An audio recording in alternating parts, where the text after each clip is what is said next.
ಸರ ಸರ್ಕಾರ ಮಾಜಿ ಪ್ರಧಾನಿ ಖ್ಯಾತ ಆರ್ಥಿಕ ತಜ್ಞ ಡಾಕ್ಟರ್ ಮನಮೋಹನ್ ಸಿಂಗ್ ಅವರು ಕಳೆದ ರಾತ್ರಿ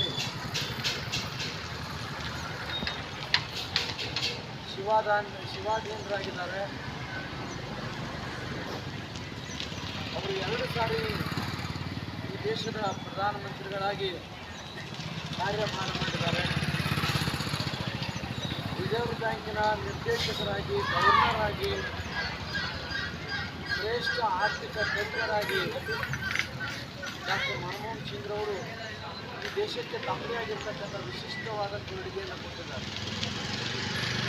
ಪಿ ವಿ ನರಸಿಂಹರಾವ್ ಅವರು ಪ್ರಧಾನಮಂತ್ರಿಗಳಾಗಿರ್ತಕ್ಕಂಥ ಸಂದರ್ಭದಲ್ಲಿ ಡಾಕ್ಟರ್ ಮನಮೋಹನ್ ಸಿಂಗ್ ಅವರು ಹಣಕಾಸು ಸಚಿವರಾಗಿ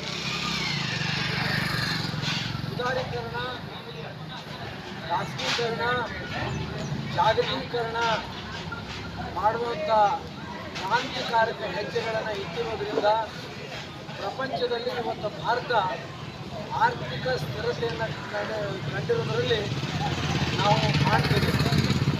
ಜಪಾನ್, ಜರ್ಮನ್, ಫ್ರಾನ್ಸ್, ಅಮೇರಿಕದಂಥ ರಾಷ್ಟ್ರಗಳು ಕೂಡ ಇವತ್ತು ಆರ್ಥಿಕ ಸಂಕಷ್ಟದಲ್ಲಿ ಇರ್ತಕ್ಕಂಥ ಸಂದರ್ಭದಲ್ಲಿ ಆರ್ಥಿಕ ಸ್ಥಿರತೆ ಭಾರತದಲ್ಲಿ ಉಂಟಾಯಿತು ಅಂತ ಹೇಳಿದ್ರೆ ಡಾಕ್ಟರ್ ಮನಮೋಹನ್ ಸಿಂಗ್ರವರ ಮುಂದಾಲೋಚನೆ ಪರಿಣಾಮವಾಗಿ ಇವತ್ತು ಆರ್ಥಿಕ ಸ್ಥಿತಿಯಲ್ಲಿ ಭಾರತ ಸ್ಥಿರತೆಯನ್ನು ಕಂಡಿದೆ. ಅದೆಲ್ಲಕ್ಕಿಂತ ಮುಖ್ಯವಾಗಿ ಇವತ್ತು ಕ್ರಾಂತಿಕಾರಕ ಯೋಜನೆಗಳಾಗಿರ್ತಕ್ಕಂಥ ರಾಷ್ಟ್ರೀಯ